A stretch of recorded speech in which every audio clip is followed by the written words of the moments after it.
مەسترین شاباش ji bo canê te dim Ruh û sewdan û rewan her bo te dim Dil bi her cûrên evîn û muhbetê Mustefa ser şop û rêçê berdidim Berdidim dil tak û şopê xum bikim Ji ziving û zang û xara derbikim Ser zinarê isdah û iqra û qul Koçk û qûnağ û sera ava bikim Da dilê korî nezan çavbel bibî Wek gula lat û zinara bel bibî Geş bibê mêrga mirad û hêviya Gur bibê jîndar bibê rewşen bibî Min di herrayê çiraya te didî Bê nemûna bê mînak û bê bedî Ez bi wê yekser bi nav û deng dibûm Bûm bi mal û cih û war û bi xwedî Gewd û laşê min dil û cerg û hinav Pêk vezarê min werê ra her du çav Tev bi hev ra ber bironahî diçûn Men de hoş û mest û coş û lavelav Mustefa em bête ser erdê çi bûn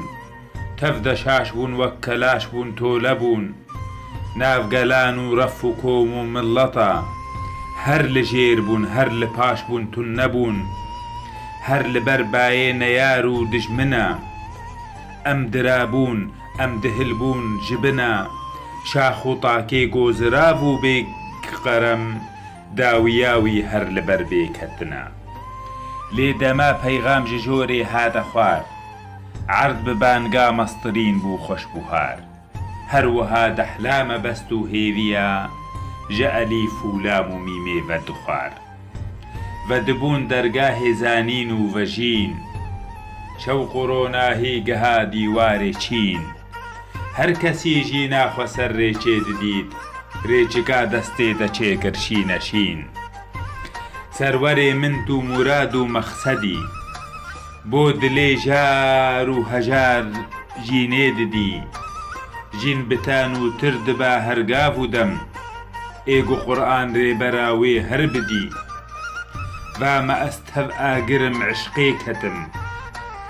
Ji piya ta serserî ez vê ketim Agirê eşqa te dil hînik dike Haştiya laş û kelaş ez tê ketim Ger kelaşê min bi her bacarekê Şeveke tarî û reş êvarekê Wek perîkê hilmeyî agir bike Hilmeyî xaka te kir bacarekê Ger ji pingava te min mistek vexwar Her di sîga mehderê ez bûm bi war Ger di dergahê bihuştê min tu dî Ê tu dîtî serwerê min bextiyar